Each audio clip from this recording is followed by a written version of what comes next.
We have with us, I hope, all 10 of international experts, and I will read their names. Here with me in WHO studio is Dr. Peter Ben-Mbarak, who was a team lead for the Wuhan field mission, and who is our expert at the WHO for food safety and zoonotic diseases.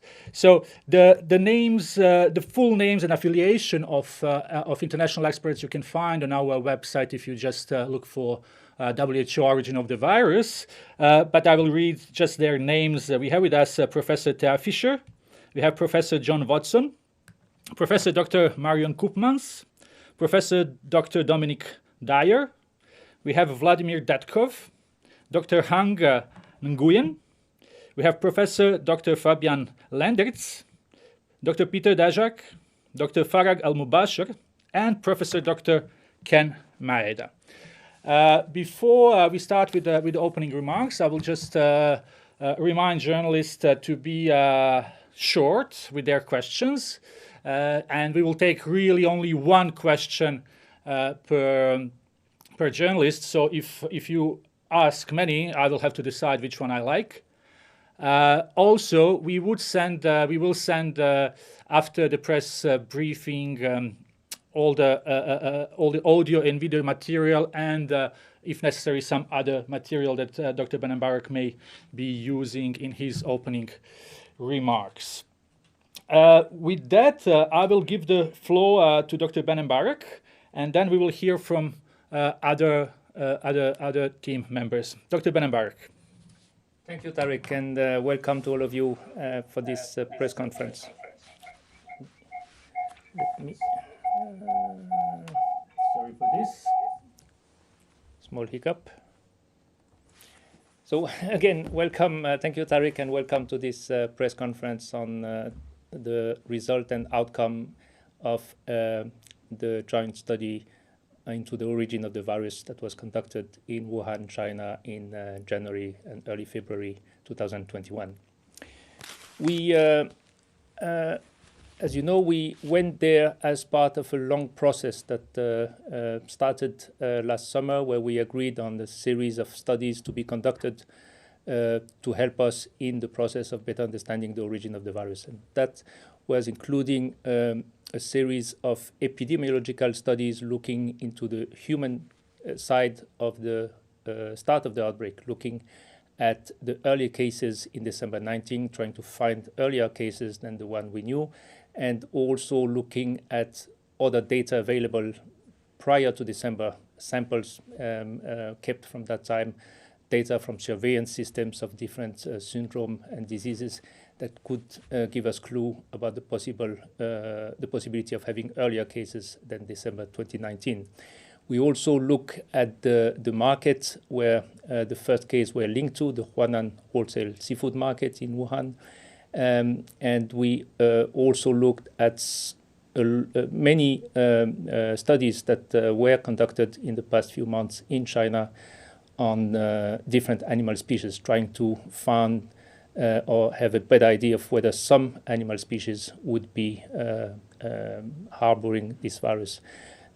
We looked at all these studies. We received a lot of data, raw data, processed data, result of studies and analysis done locally, and we processed all that together with our Chinese counterparts.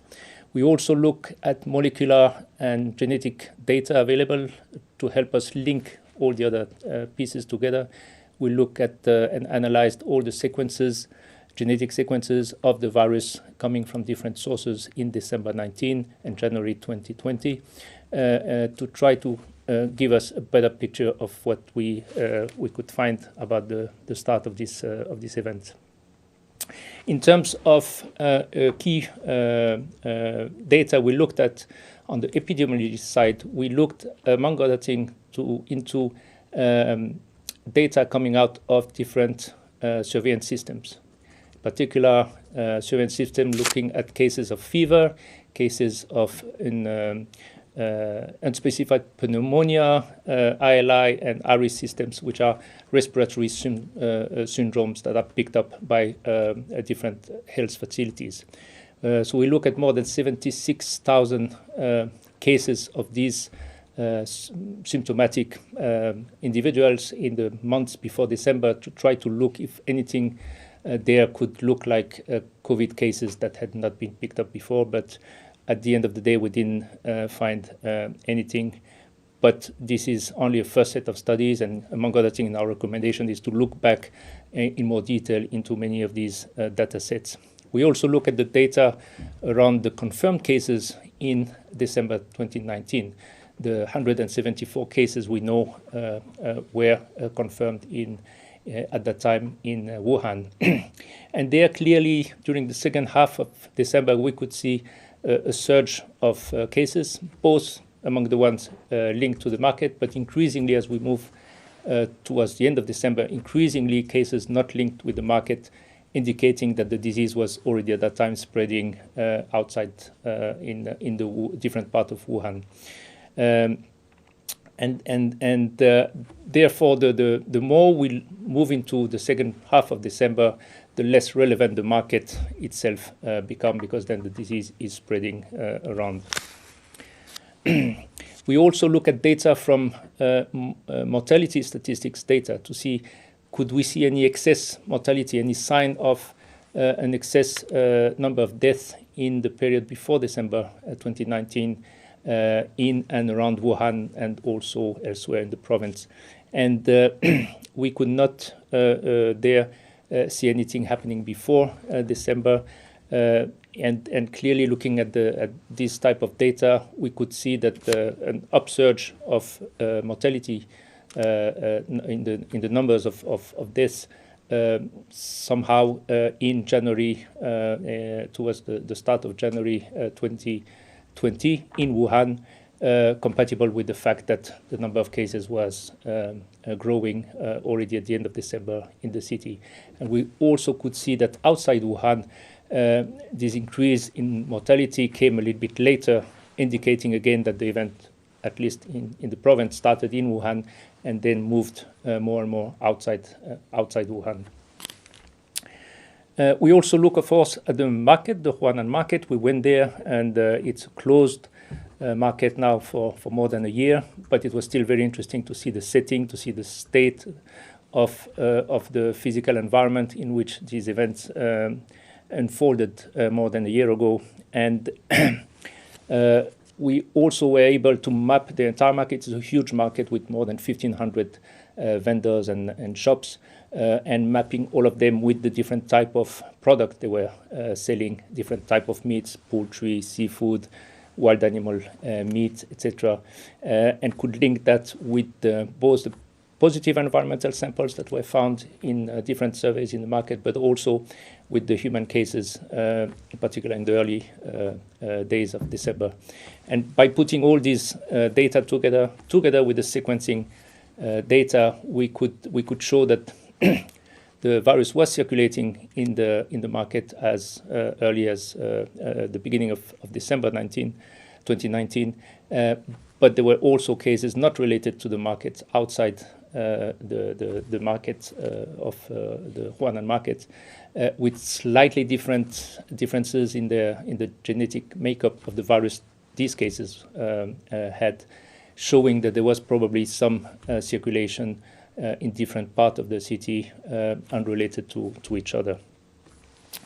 And remember, the cases we picked up in December 2019 were only the severe cases. At that time, a COVID case was a case of severe pneumonia. All the mild cases were missed because they were not, at that time we didn't know that there was many mild cases or even asymptomatic cases. So all these other cases were never picked up, and of course they could help us get a much better understanding of the start of the epidemic if we had access or could detect these cases. We were also able, for each of the interesting vendors in the market, we were able to trace back their suppliers, in particular the shop selling farmed wild animals of much interest in our work. We could we could detect or identify the suppliers they were using all the way back to the farms, providing and raising these animals in different provinces of the country, and in particular in some provinces where we know that bat population of interest are also there. So clearly pointing into interesting new studies to be conducted in the coming months. So again, this is only a first start. We've only scratched the surface of this very complex set of studies that need to be conducted, and we have pointed to many additional studies that should be conducted from now on. We were also able to do a lot of analysis on the genetic sequences of the virus that were isolated in December and early January at the start of the epidemic, and being able to to see how these sequences were linked in evolution, meaning helping us to understand and try to understand where and when the start of the presence of the virus could be related to. And you will see that in the report there is a lot of very detailed information and useful information that again point towards the need for very specific new studies. The Chinese counterparts ahead of our coming were also conducting a large number of surveys on animals, different type of animals, wild animals, animals from zoos, animals from farms, domestic animals, etc. Dozens of thousands of animals were tested and all negative. So again, showing the difficulty of picking up a particular species as a potential intermediary host. And we also look in the process of helping us to prioritize our recommendations and prioritize studies to be conducted. We also looked at what are the different possible pathways for this virus entering the human population back in 2019. And that helped us organize our thoughts and prioritize our recommendations. And there we looked at 4 possible pathways for the introduction of the virus. One was a direct introduction from a host animal, from a reservoir, and that could be a bat or other animals where the virus had been initially present, directly into the human population. Then we looked at this scenario together with an intermediary host, meaning the virus would have first jumped into an animal, adapted into that animal population, and then jumped and adapted to the human population. And then we also look at the possibility of frozen food products or contaminated products being a vehicle for the virus, allowing the virus to enter in particular the Wuhan area from further away.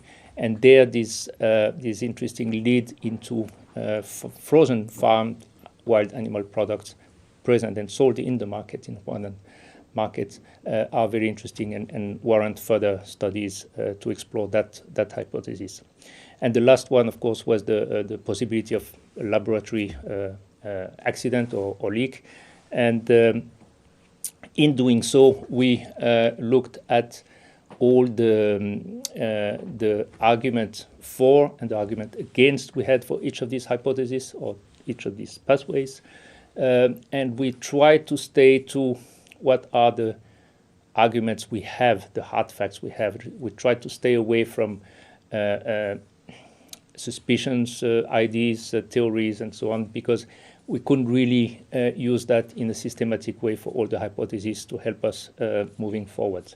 And there in that process, we then assessed the likelihood of each of these possible pathways and organized our recommendation towards the ones that were, as an outcome of our work, the most interesting to continue with. And in particular, with regards to the current joint group, the joint group of experts between Chinese experts and international experts, where and how this group can best and most in the most useful way conduct the necessary additional studies in better, again, exploring certain of these hypotheses and improving our understanding of the source of the virus.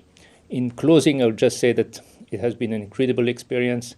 We really learned a lot. You will see if you dig into the report, it's a huge report.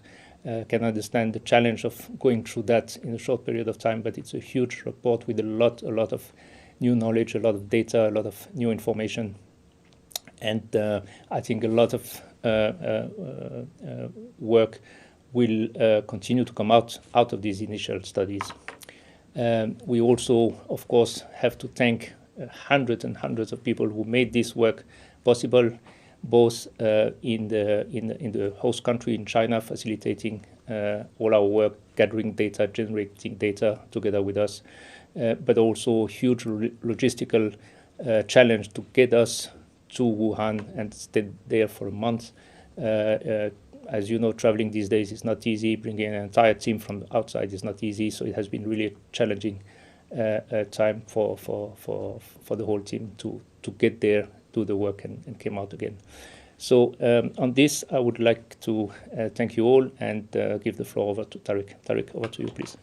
Thank you very much, Peter. Just two technical things. First is Dr. Ben-Mbarak has used some slides that those who are on Zoom were able to see, but those following us through broadcasters or through social media were not able to see, and we may send these slides for everyone to be able to see them after the press conference. I also understand that for journalists who are on Zoom, they have missed the introduction that I made, so I'll just briefly repeat that the report has been posted some 15 minutes before the beginning of the press briefing at the webpage, and we have sent the link to that webpage alongside with the press release to our media list. You may contact media inquiries at www.int if you have not received any of that. Just to repeat that we have 10 scientists with us, and I will read one more time the names for journalists who have not heard me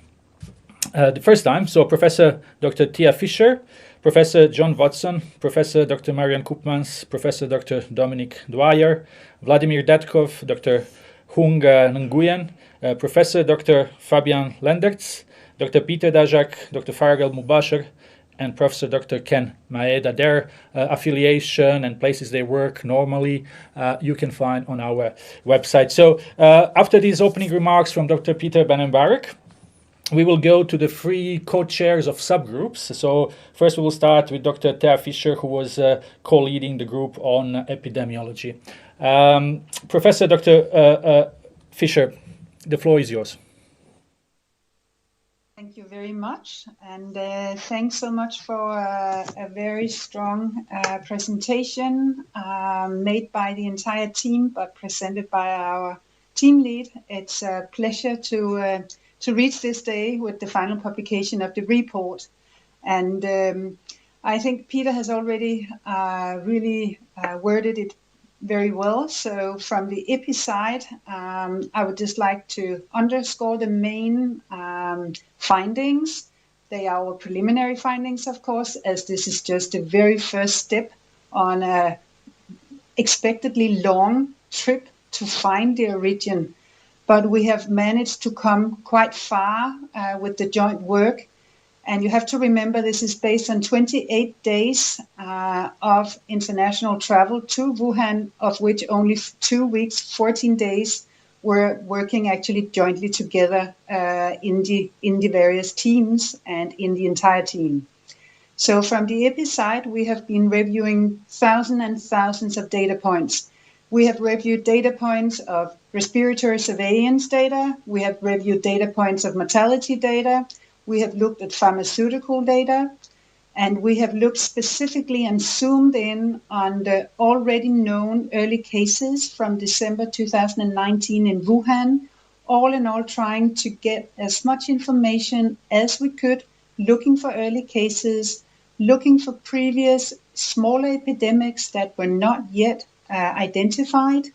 We have really scrutinized the respiratory data, and so far we have not been able to document any substantial transmission of SARS coronavirus in the month preceding the outbreak in December. However, we cannot exclude that there have been milder cases and there might have been smaller epidemics that have gone under the radar, as with our current knowledge of COVID-19. Some of these cases, and that's actually the vast majority, they might only have mild symptoms. So this is indeed a possibility that we cannot exclude based on the current findings. And we have made a substantial amount of recommendations.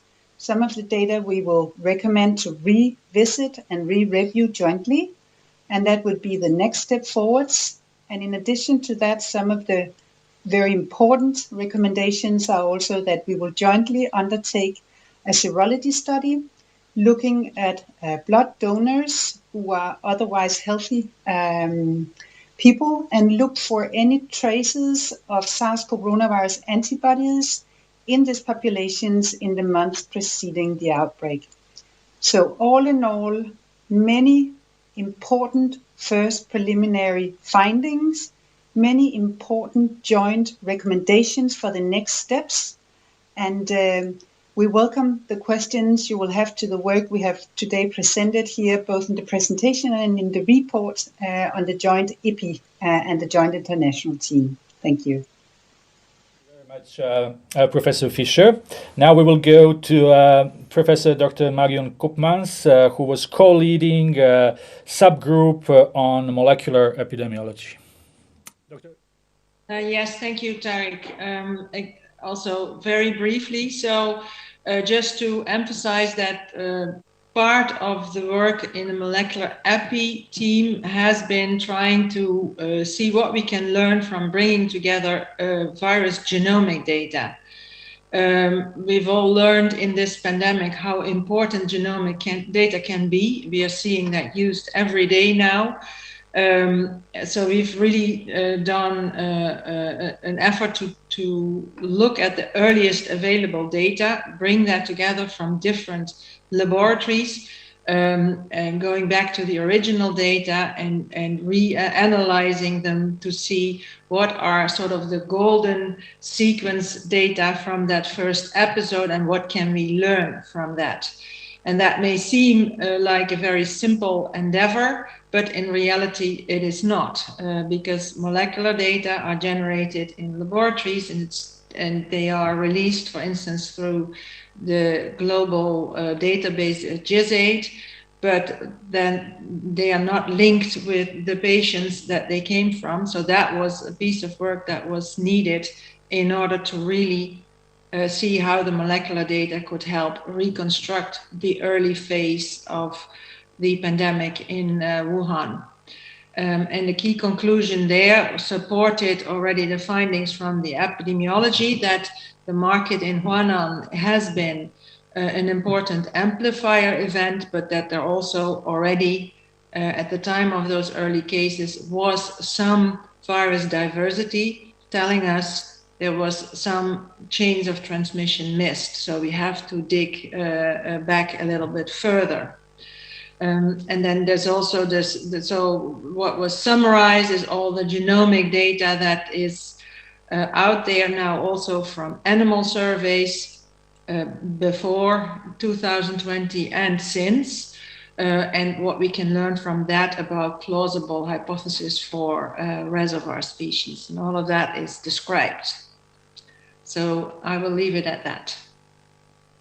Thank you very much, Professor Koopmans. And now we will go to Dr. Peter Daszak, who was co-leading the subgroup on animal and environment. Dr. Thank you very much. Just briefly, two points. First of all, as you read through the report, you'll see quite a significant amount of work that's been conducted since really the very beginnings of this outbreak in China to try and trace back the animal origins, including over 900 swabs in the Huanan seafood market, tens of thousands of samples of animals collected, tested around China, different types of wild animals and livestock, bats in the province, that Hubei province where Wuhan is. And the second thing is to put the animal work in the context of both the human epidemiology and the molecular work that you see in the report. It all connects together in a true One Health way. And what we do see are some clear links, some clear pathways by which this virus could have taken, that all of the evidence suggests are plausible, and some that are less plausible. And I think that's how you read the report, and I look forward to answering every question you have on this issue. Thanks. Thank you very much, Dr. Daszak. So now we will open the floor for questions, and we have many of them. So please, if you can introduce yourself and ask only one question. As you know, for this press briefing, we don't have a translation interpretation available, so it will have to be in English, although many languages are spoken here, but let's try to for others to be able to understand. So let's start with Isabel Sacco from EFE, Spanish news agency EFE. Isabel, unmute yourself and please go ahead. Good afternoon. Thank you, Tariq. The report mentions the possibility of circulation of SARS-CoV-2 in other countries, even before the first case was detected in Wuhan. So how, Dr. Mbarek, do you assess the possibility that the origin of this new coronavirus was somewhere else, but not in China? Thank you. Thank you for your question. We don't think that the possible findings of indication of earlier circulation elsewhere outside China is incompatible with the current scenario. It is perfectly possible that you would have earlier cases, sporadic cases circulating in and around Wuhan before December, let's say November and potentially also October 2019, and potentially that some of them were also traveling abroad and seeding and transmitting the disease abroad again in sporadic way elsewhere during November and earlier December. And so that could be possible. Don't forget that Wuhan was a major international hub at that time with direct flight every day to most parts of the world and most big capitals of the world. So that earlier move of the virus outside of the area could potentially be explained that way. This being said, until we have more data, more firm information or results pointing into that direction, the current thinking is still that we are looking at the start in and around Wuhan and moving backwards, trying to find out how it came there, and whether it came from another part of China or elsewhere. That will depend on the further studies and research. But because of the strong suspicion of certain bat species being the host of this virus and having found other relatively close virus strains to SARS-CoV-2 in the region, also in Southeast Asia in general, where these bats are living, is a strong indication that that's where the source is. But we're still working on finding the exact traceback of the virus before Wuhan. Thank you. Thank you very much, Dr. Peter Mbarek. I understand Professor Koopmans would like to add something. Yes. So maybe to add that, so there is of course, the plausibility of bat viruses in geographically neighboring countries. But there's also two pieces of information that really also are why this recommendation is there. One is that if you look at the earliest sequences, there is already clusters of identical viruses in 2 other provinces in China. And the second is that there is some literature from outside of China, particularly in Europe, that is suggestive of earlier circulation, although the methodologies there really need some scrutiny. But because of that literature, we have said, well, we need to keep an open mind and be sure that those types of pieces of information are also explored further. Thank you very much, Professor Koopmans, for that. And we will now go to next question, and that's Radio France Internationale, Jérémy Lange. Jérémy. Yes, thank you, Tarek. I'd like to know more about the missing data that you're looking after.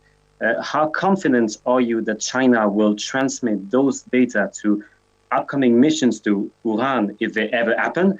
And would you say it is likely, possible, or extremely unlikely that China did try to hide some data to you? Thank you for this question. Yes, as we said, the amount of data generated all the way up to our arrival, and while we were in quarantine, in fact, colleagues in China were still generating data as a follow-up to some of our initial questions. So there was an incredible amount of data being generated. We got access to quite a lot of data in many different areas. But of course, there are areas where we had difficulties getting down to the raw data, and there are many good reasons for that. In China, like in many other countries, there are restrictions on and privacy laws that forbid the sharing of data, including private details to outsiders, in particular if the data are moving out of the country. That would be exactly the same in most countries in the world if we were going there to do any studies, and we've done many studies in the past, and we always face the same challenges. How much and how can we share critical data with outsiders? But also because there was a large amount of data, don't forget that some of these data sets, the one looking at 76,000 individuals, these were generated by hundreds of different healthcare centers, by thousands of medical staff, and just the fact of being able to extract and put all these data in a way that you could have easy access to the raw data is a challenge in itself. So therefore, where we did not have full access to all the raw data we wanted, that has been put as a recommendation for future studies. So the idea is that because we didn't have time, or because certain authorization need to be given before we could get access to this data, all that will be and could be done in the second phase of the studies. And then for the likelihood, I think it's clear that for us, we were engaging in discussion. We got access to a lot of data. We were asking a lot of questions. They were, as I said, challenging for sharing some type of data, and we are working towards finding solutions on how we can get access and share this data in phase 2 studies. So I see that again as a continuum in working closely with our Chinese counterparts on making best use of all the data that is out there. Thank you. Thank you, Dr. Benenbark. I understand we have two team members who would like to add a few points. Let's start with Dr. Han Nguyen. Thank you very much. I agree fully with our team leader, Peter, on this point. I just want to add that people might need to realize that this is very short mission, and we, as a team between WHO expert and China, would really try to come up with some conclusion on the current status of knowledge. We can wait more and more to have more data, like Peter said, to come up with more conclusion. But I think that in this mission, I think that we really, at the end of the mission, working from both sides, did kind of qualitative risk assessment of different scenarios and pathway of likely transmission. And with different type of data, you can see from 3 lists, and Peter mentioned before, we came up with this ranking of likelihood. So in short, I think that is very important as scientists really to come up with something with the availability of data to really respond to the urgent situations that we want to know about this disease. Over. Thank you. Maybe last comment from Dr. Peter Daszak. Briefly, I think if we look at the amount of information, new data that's in the report, and just thinking about the animal side, tens of thousands of samples tested that have never been published yet. Over 900 swabs from the Huanan seafood market. The data's not been published anywhere else yet.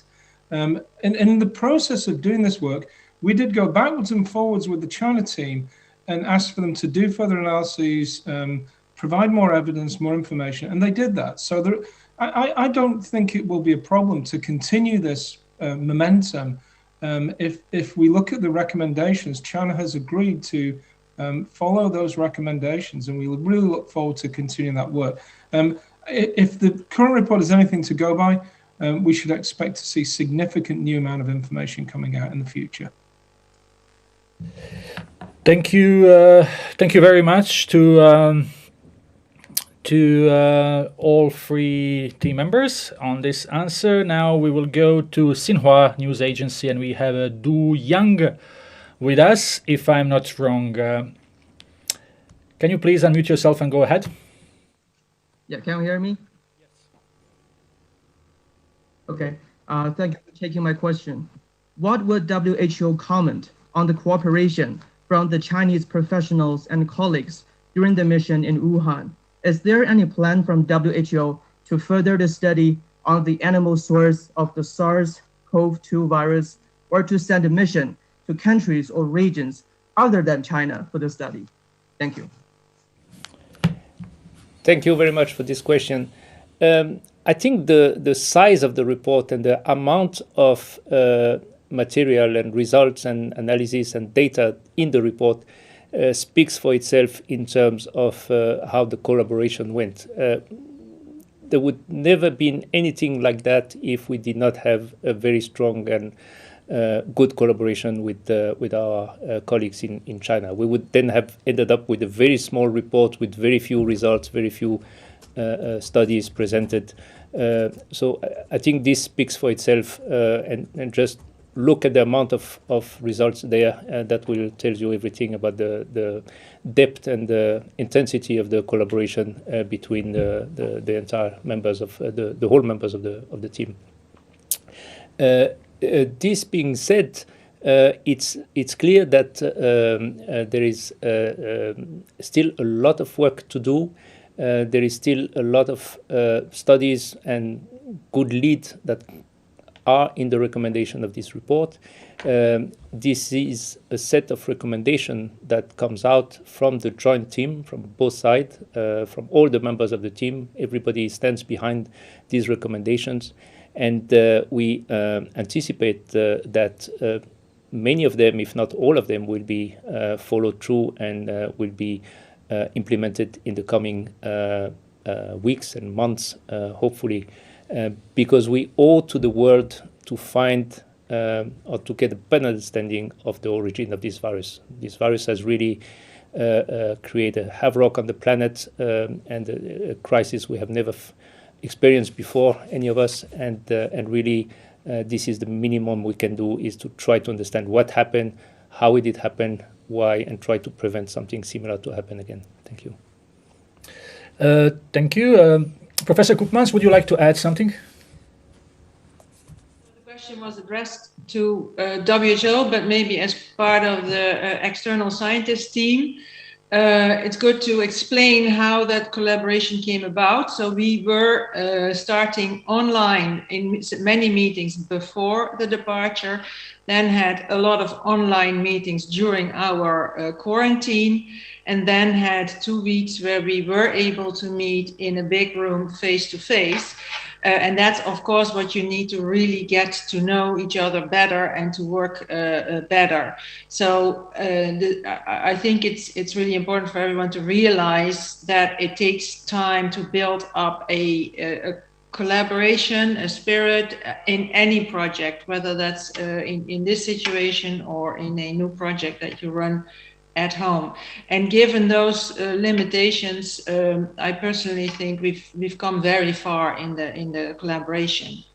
And then your question about studies in other countries, I think that already came across earlier in one of the questions. So what we said we need to follow the leads. We cannot just go speculation, but we need to follow the leads. If there's a lead from a supply chain tracing back to another country with, let's say, wildlife products, that would be a potential lead. And then, yes, then that would guide where to go for those studies. Thank you very much. We will now go to Sarah Newey from Telegraph. Sarah?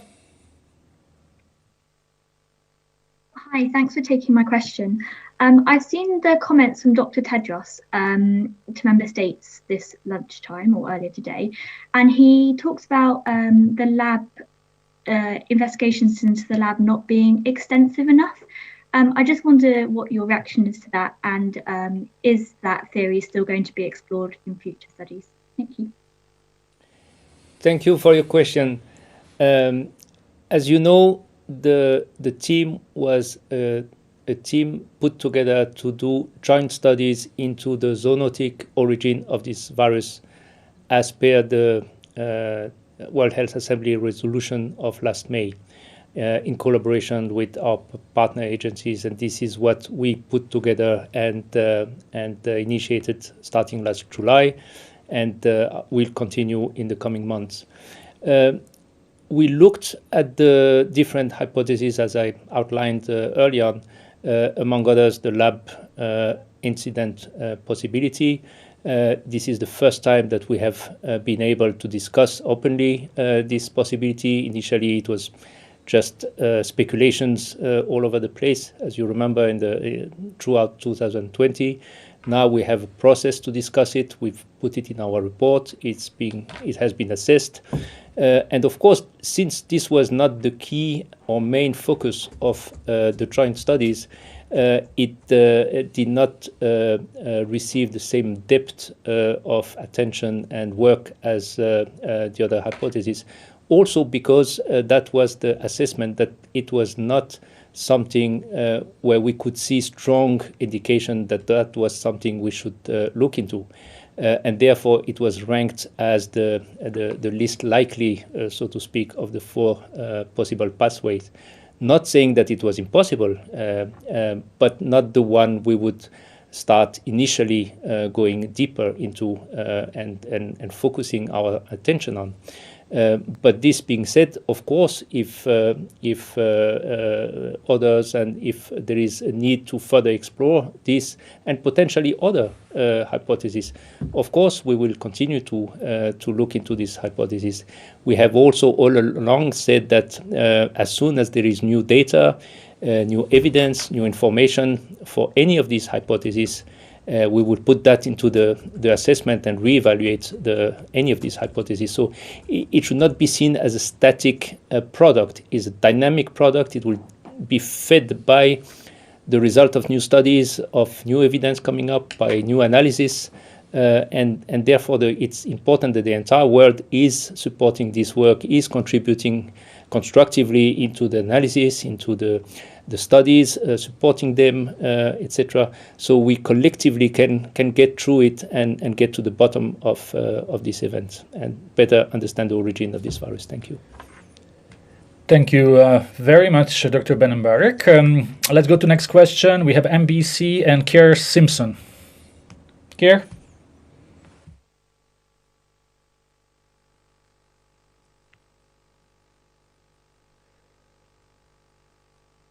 Do we? You can hear me? It's a bit broken. Can you try again? Can you hear me now? Can you hear me now? Yes.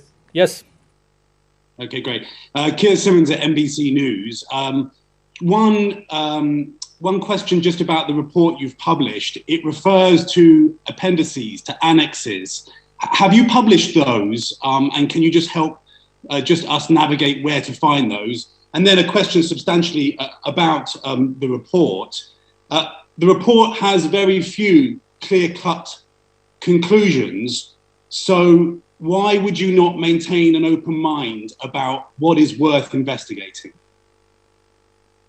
Thank you very much. On annexes, I think we have not published them yet, but we will do. If it has not, please check on our website. If it has not been, it should be, because we were really trying to publish as soon as possible and to meet the deadline that we promised to you. Peter, would you like to take the question? Yes. No. Apologize if the appendixes are not there, but then they should be very, very soon up there together with the core report. They are almost as big, if not bigger, than the report itself. And contain a lot of information as well in it. So yes, in terms of conclusions and keeping an open mind, I think reading the report, you will see that throughout the report there are many conclusions on the different studies and the different data set being looked at and analyzed. So there are conclusions throughout the documents. And we, of course, said it immediately and have, I think, said it throughout the course of the past months that nobody would expect that this mission would have come up with the final answer and that we will have showed up at the end of the mission holding whatever animal in our hands and said, here is the culprit. That was never the intention or the expectation. This is work in progress again, and we all have to be patient and again support the logic of our work, which is to start from where the first case were identified, detected in Wuhan, and looking at that event, that phase, that environment, and then expanding the environment and the studies starting from that point and radiating out of it, following the leads that individual studies will give us. We could, of course, all of us and others go out and start testing and looking everywhere for the virus in nature, in the environment, in old samples, etc. That would be a total waste of resources. These are expensive studies, and they need to be targeted and led by previous studies, led by science, led by logic. Otherwise, we will never have a chance to get there. So that's why we also, because of that, keep constantly an open mind and say, until we have a firm lead that lead us in one direction, we are not closing the other doors. We keep them open to enable us to not miss even a weak indication, a weak leak to an interesting path. So it's a very slow process, and it's very complex, and therefore it really demands that we don't jump too early to conclusions, and that we pace ourselves, keep an open mind, and really look at what science and data tells us. Thank you.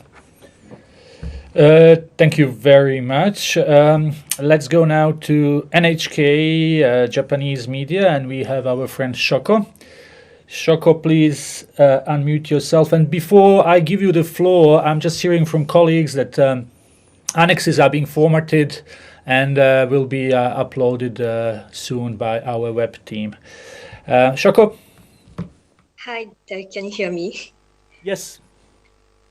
Oh, okay. Thank you for taking my question. So, Peter, you just mentioned there's still a lot of work to do, but is the team planning to go back to Wuhan or some other places in China sometime near future for further studies? Thank you. That will depend how we organize the phase 2 studies, how we plan them, and some of them can be done quickly and with little resources and manpowers. Others will demand more time to be well planned, well resourced, and therefore it's difficult to tell you if and when we will go where next. But I think there is a consensus that these new studies need to be undertaken, preferably as soon as possible, but in a proper way, again, well planned and well organized. And I believe, speaking on behalf of the entire team, that the whole team is still eager to continue working on these studies. But of course, that will depend on where the next and how the next studies are planned.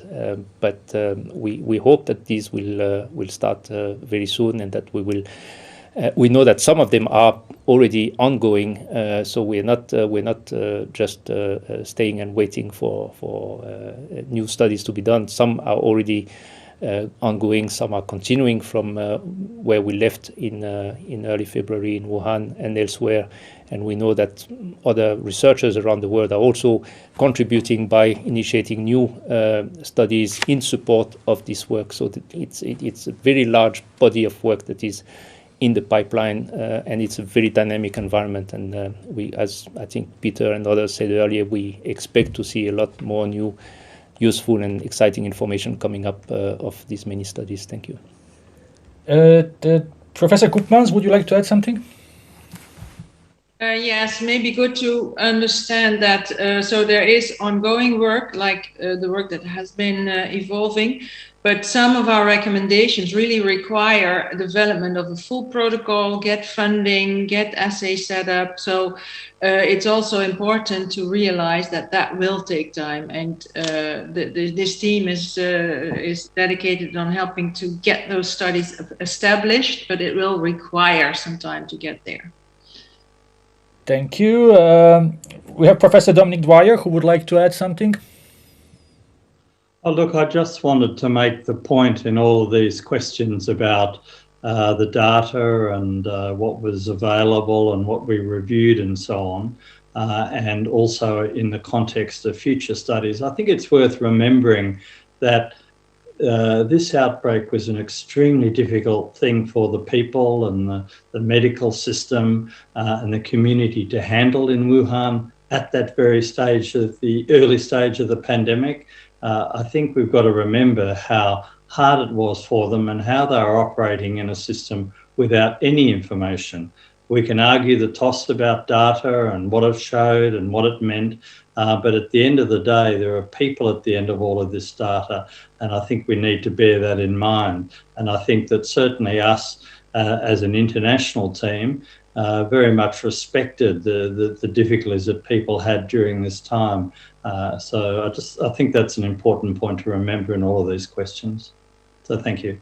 Thank you, Dominique. Indeed, important point. We will go to next question, USA Today, and we have Karen Weintraub with us. Karen, sorry if I'm mispronouncing your name. Close enough. Thanks so much. I was hoping you could go into a little more detail about the theory that this was a leak from a lab. Some have said that you didn't have a mandate or access to the granular lab records, data, personnel, to the extent that would allow you to confidently evaluate the hypotheses. Do you feel like you have adequately evaluated these? Do you feel like you need that other people need to be involved and other data, much other data needs to be considered for this?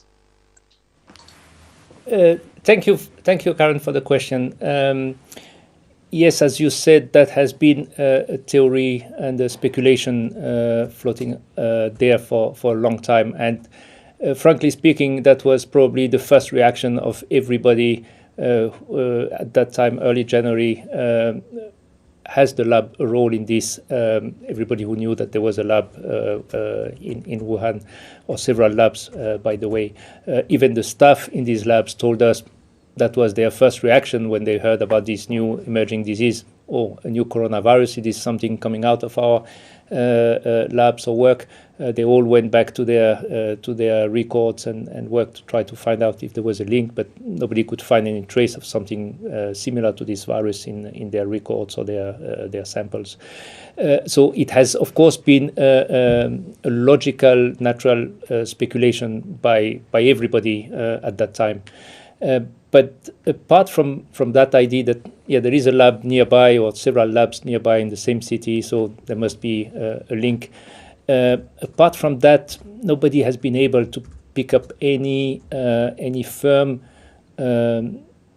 arguments or proof or evidence that these labs or any of these labs would have been involved in a lab leak accident. Lab accidents, of course, do happen once in a while. We've seen that throughout history in many places. So, of course, it's possible, and therefore it's also part of the conclusions in the report that it's not impossible that could have happened. But we haven't seen or been able to hear or see or look at anything that would warrant different conclusions from our side. But as you said, we haven't done a full investigation or audit of these labs or any other labs around the world for that matter. And therefore, it's not something that we can conclude more than what we have concluded on. We have concluded our conclusions and recommendations based on what we've told, based on hours of discussions with colleagues, with staff from these labs, with the management of these labs. And again, we haven't seen any or been receiving any documentation that would lead us to believe that there was something that we should explore further. But again, and therefore that was not the focus of our work, because we had so many other studies, so many other concrete and interesting leads to look at, that of course, naturally, that's where we put our attention, our efforts, and our future work. If we had seen nothing elsewhere, if all the studies around would have led to nowhere, maybe we would have then looked at the alternative options, including other scenarios in more details. But we have strong links, we have strong indication that we should explore further, and therefore it's a natural way to go. And of course, if this again leads to nowhere, then we can reassess our evaluation, we can reassess our hypothesis. And as I said earlier, this is a dynamic process. Nothing is cast in stones. There are no firm conclusions, and I think that's how we should look at the whole outcome of this report and this work. Thank you very much, Dr. Benenbarek. Now, next question is for our dear friend John Zaracostas from Lancet, who also works for France 24. John? Yes, good afternoon. I would just like to follow a bit on Dr. Nguyen's comments earlier and also on the lab. How did you decide on the rankings? 17 scientists from both sides. Are your individuals' estimates published somewhere? And secondly, with reference to the laboratory, I understand one BSL-4 laboratory is quite recent, not even 3 years experience in operating it. One of your participants, Dr. Dwyer, has experience in a BSL-4 facility. Was he satisfied with the answers you got from the experts of the BSL-4 facility? Thank you. Thank you. I will take the first part and then let Dominic answer the second part. We reach our conclusions by consensus and by discussing among ourselves in the whole team of both Chinese scientists and international experts. So there was no, of course, there was discussion forth and back, like always in this type of discussion, and that's why we brought this large group of individual experts with different background, experiences, and so on, to hear all these different views. It was extremely important from the onset that we had very diverse views, diverse experiences of different kind, to make sure that we would not miss any angle, that we would not miss any diverging opinion or evaluations. And because of the diversity and complexity of the data and situation we will look at during our studies, it was important that we had that diversity on both sides. On both sides, we had very diverse groups. And we reached our conclusions just by consensus at the end, by arguing, by convincing each other. And where some of us were not convinced, they would express that, they would try to counter-argue against that. And again, the final outcome was a series of individual consensus on all the issues we discussed and put in our report. As always in this type of work, where you bring a group of scientists with different background, and at the end what you want is a consensus opinion. Of course, if at the end of the day we could not have reached consensus on some of the assessments and some of the conclusions, we would have ended up putting these different views on the table and in the report. But we were able, by using good arguments, by putting science on the table, by looking at the data in an unbiased way, we were able to reach a consensus on all the issues. And I think that's again showing the strength of this report, the strength of the work that we spent the time it was needed to reach this consensus and to find the right language, the right conclusions, and the right recommendations. It makes it much stronger than if we had a report with 2 or 3 different set of views here and there all over the place. That would not have been very helpful. Thank you. Thank you. Maybe we can hear from Dominique Dwyer, Professor Dwyer. Yeah, thank you very much. Look, I think it's worth pointing out, first of all, that SARS-CoV-2 does not have to be worked at in a P4 biosecurity level, and neither do the other coronaviruses, bat coronaviruses. SARS-CoV-2 can be handled in a biosafety level 3 laboratory. So that's important to remember. I think in terms of visiting the Wuhan Institute of Virology, and indeed the other public health laboratories that we visited in Wuhan, we did have the opportunity to discuss a number of issues with the laboratory. For example, what were their biosecurity protocols in terms of handling material and also looking after the staff that work in those facilities. There are generally accepted methods of staff health and staff monitoring that are undertaken in P4 laboratories and indeed in P3 laboratories as well. So we were happy that they did have processes in place. We also discussed with them about some of the testing they did on blood that is normally routinely collected from people who work in high-level security laboratories. And they had done testing for SARS-CoV-2 antibodies and found those to be negative, which is some indication. And we also had the opportunity to talk to the scientists in the laboratory about the type of work they were doing. And again, as we know from the report, the most closely related bat coronavirus to SARS-CoV-2, the so-called RATG13, in fact is not been isolated in the laboratory, but is essentially a genetic sequence. So I think with that information, I think we were satisfied that there was no obvious evidence of a problem and that people had done the appropriate look back to see how the laboratory had been functioning during that time. I mean, a true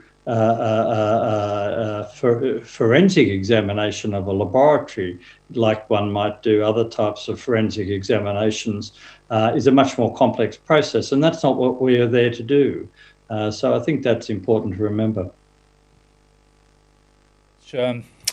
Dominique, now we have a time for 2, maximum 3 questions, as we have another event from WHO Facebook Live, so our colleagues from the studio will have to prepare for that. Let's then go to Anjali from Yahoo Finance. Anjali, unmute yourself and please ask only 1 question. Thank you. Yeah. Thanks, Tarek. Okay, so since I only have 1 question, I'll just make it this. Speaking of the laboratory examination and everything else that you've been able to put into this, what level of confidence do you have that going back, you'll be able to sort of look more into the idea of where the origins is, and is there any pressure to find an origin outside of China right now? We have thank you for the question. We have a fairly high confidence that we can continue many of these studies because we have a consensus on the recommendations, consensus on all these studies that are needed from now on. So that I think is a good starting point.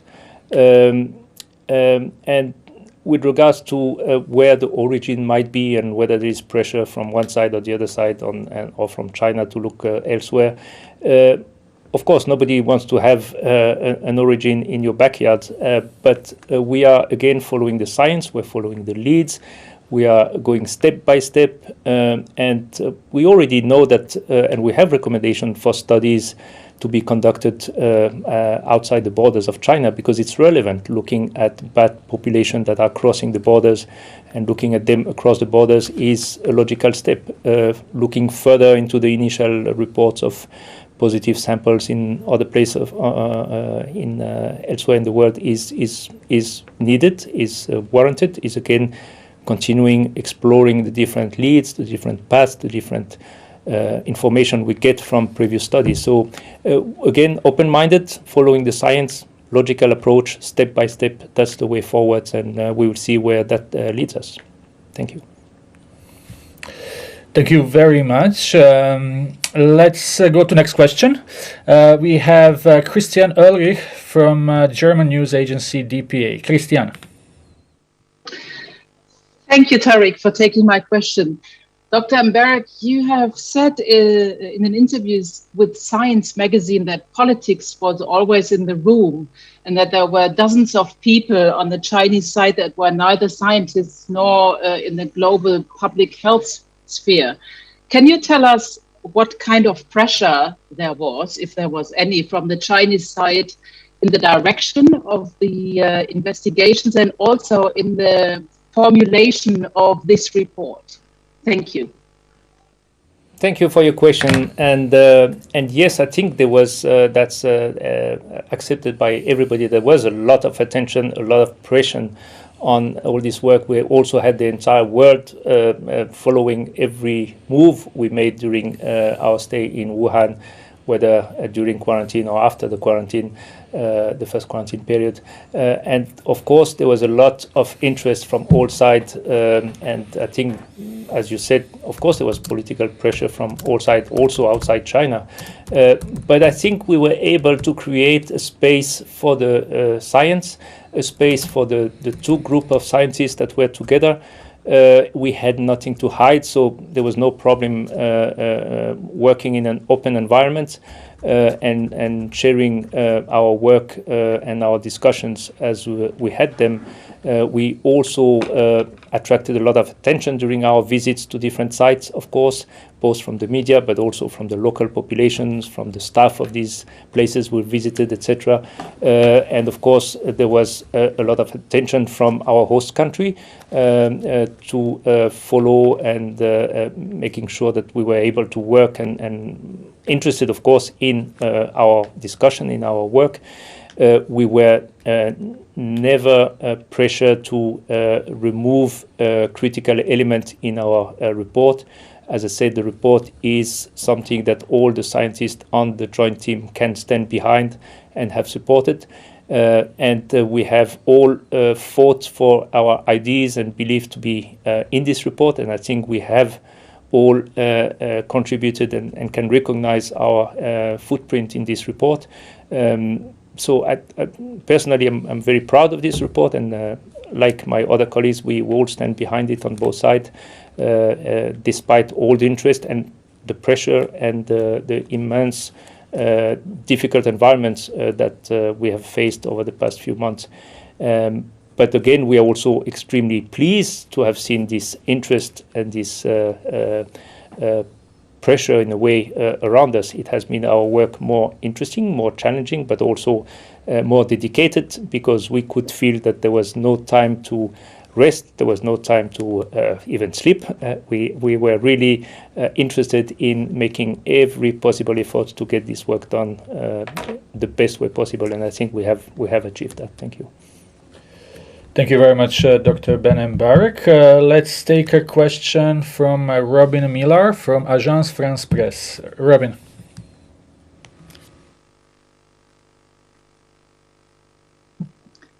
Yes, thank you.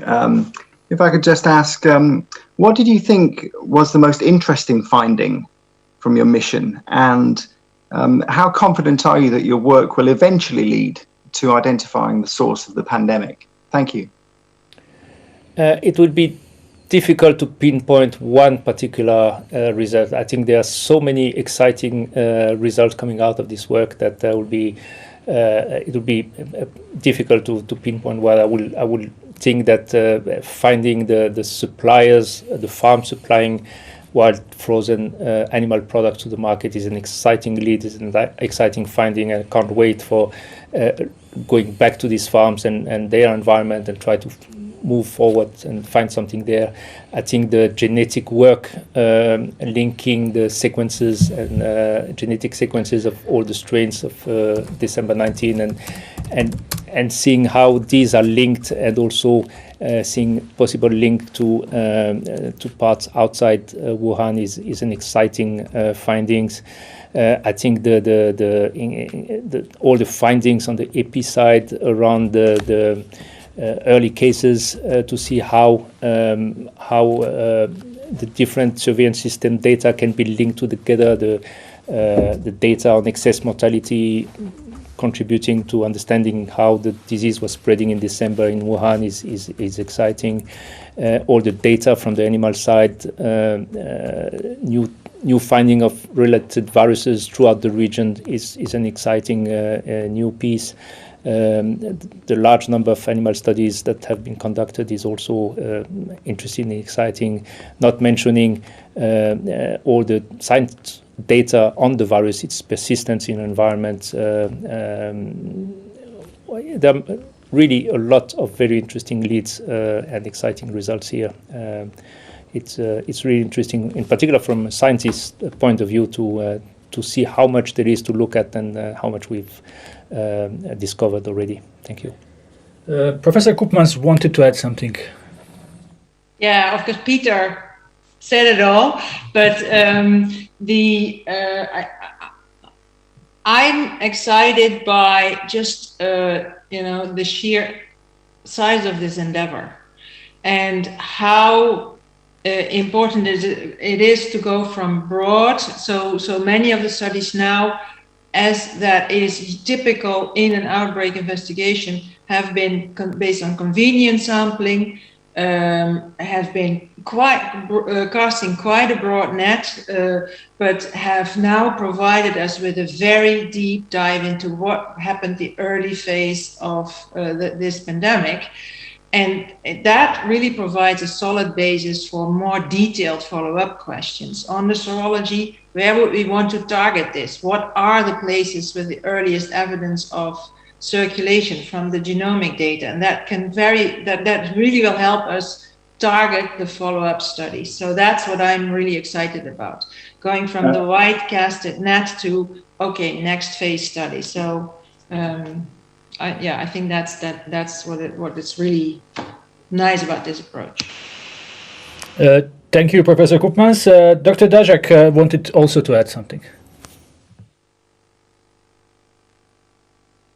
Yes, from the animal side, first of all, how well our understanding of the events in Wuhan began to fit together when we looked at the molecular data, the epi data, and the animal data. It all seemed to fit to form a big picture story about what likely happened. And I think that's quite exciting.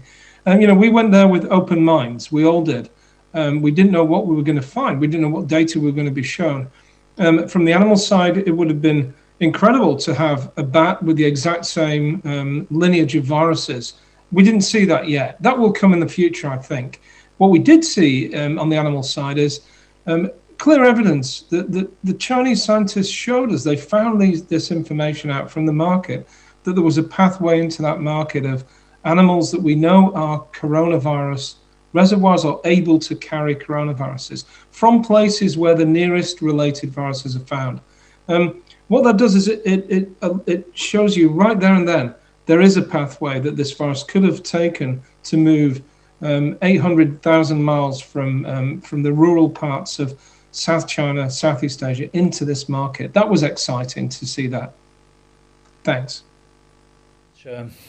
Dr. Daszak. Let's go to maybe last question, because we are already beyond 1 hour, closer to 1 hour and a half. I have Sarah Jerving from Devex. Sarah, the floor is yours. Thanks so much. What would you say is the time frame on how long it might take for more conclusive answers on the origin? Could this be a matter of years, or what are your thoughts on that? Thank you, Sarah. That's a very difficult question. It's always difficult to predict the future. It will take some time, and it will also demand and be depending on a good portion of luck, as always. But we are still optimistic that we will discover more. We will get closer to the final answer.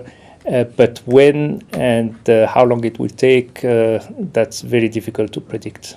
So be patient and please continue to follow the exciting set of studies that hopefully will come into motion in the coming weeks and months. And again, it's an exciting adventure. I think I hope the whole world will continue to follow these studies and this work, because it's a fascinating journey, and it's a critical one, because it's the only way we can understand what happened, and more importantly, try to prevent something similar from happening again. Because if we don't look into what happened, if we don't understand what happened, and we will risk again, and most certainly we will again face something similar in the future, and that will be again a terrible result. Thank you. Thank you, Dr. Ben Mbarak. Dr. Farag Al-Mubashir wanted to add something. Dr. Al-Mubashir? Thank you so much, Tariq. I guess one of the exciting points of this report is this, which is One Health. So we are using animal, human, and environment. I guess the report itself, it's good. To apply this methodology using science, and hopefully we will. We will have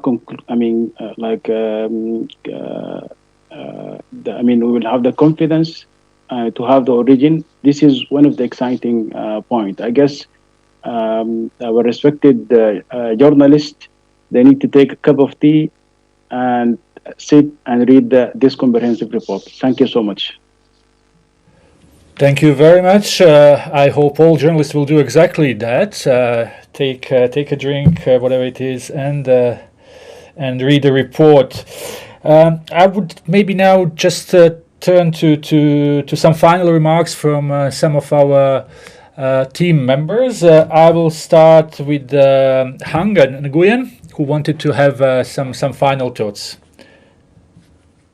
Yes, thank you very much, Tariq. I think that I just would like to follow up the point of Mubashir, who is in my team, to say that it's not about the concept One Health alone that we have done, but I have to say that I am so happy to be part of this One Health team in terms of composition, because we have, I think the WHO and in China have made up a very nice team that reflect really the One Health concept. I don't know if you looked at on this camera and this screen, but I can tell that this One Health team composed by really a medical doctor, epidemiologists, biologists like me. You have veterinarians, and you have people working in the lab and to the field, both from international side and the Chinese side, and it was really a good experience for me.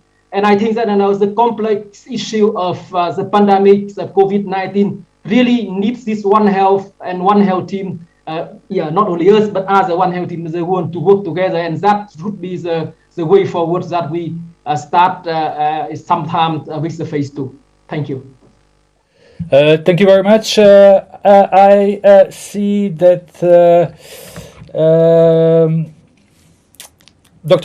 Professor Dr. Fabian Lendertz would like to say something as well. Fabian, please.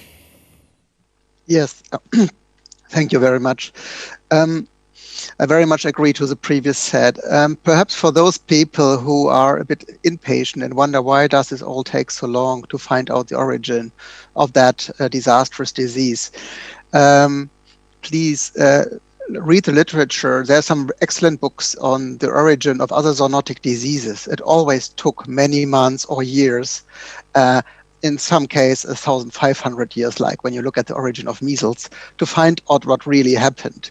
So we understand the curiosity, and many scientists around the world, including this team, are trying to do what we can to find out what happened. Thanks, that's all. Thank you very much. Fabian. Now, Professor John Watson would like also to add something. Professor Watson. Look, thank you very much. Only a couple of words, because really all that needs to be said has been said. I really just wanted to emphasize that this is a process. It will take time. We've come a long way. We've come a long way as a result of collaboration. And in order to be able to take this further and get closer to that answer, we need to be able to continue that collaboration, that dialogue with our colleagues in China. And so we will certainly be pushing to be able to do that. So thanks very much. Thank you very much, Professor Watson. Dr. Peter Daszak, you would like to add something as well at the end? Just a single point here. I think what we've seen in this report, half of this team is missing, and it's the China co-chairs of the animal, epi, and molecular group. It's the China scientists who did a lot of the work that we sat down and went through. And I think this report is a testament to how, even under very intense scrutiny and very difficult political circumstances, countries can come together to focus on the origins of emerging diseases. And, viruses don't think about national boundaries. And if we really want to defeat pandemics, we have to do this work. We have to come together with other countries to focus on how they emerge and try and stop them for the future. So I hope that spirit of goodwill continues. And I really look forward to that, allowing us, allowing the world to really better protect ourselves in every country against pandemics. Thanks very much. Thank you very much, Dr. Daszak. Dr. Pina Ben-Barak, maybe you would like to say a few final remarks. Thank you, Tariq, and thank you, colleagues, for all your good words. And I will echo everything you have said. This has been an incredible collaborative work, and we should really thank all that have been involved in this, making this possible. And we're talking about hundreds and hundreds of individuals throughout the world who made this possible. In particular, I would like at the end to extend our collective sincere thanks to the population of Wuhan, which we disturbed again by and where we put back in their memory the difficult days of last year by putting Wuhan again last month into the headlines. They have accepted us, they have facilitated our stay, and they have bared with us while we were disturbing their daily life with our visits and our work. So sincere thanks for them, and in particular after having gone through that traumatic experience in 2020 last year. And I would like to also thank our entire team, both the Chinese side and the international team, for their dedication, their hard work. We have really spent months together, almost day and night, and that has been an incredible experience. And lastly, I want to extend our sincere thanks also for the media who followed us throughout our stay in Wuhan. In January, the weather unfortunately was not the best in Wuhan. It was wet, cold, misty, and still many of you stand up every morning or the whole day waiting for us and try to communicate with us and follow our work for a month. And that shows the incredible dedication and interest from your side as well. And again, thank you for that. Thank you. Thank you very much, Dr. Ben-Barak. Thanks to all the team members who were with us today presenting their findings. Thanks also to all journalists who were with us today. You have seen we had more than 300 people online. I apologize to all those whose questions were not taken, but don't hesitate to contact us at WHO or any of the team members directly. I'm sure they will have a little bit more time now to answer your questions. Before closing, just to remind you that we will send audio file very soon. We will also have a transcript, but transcript will be available not before tomorrow morning. And we may try also to send material that Dr. Ben-Barak was using in his opening remarks. With this, I wish everyone a very nice rest of the day or evening. Goodbye.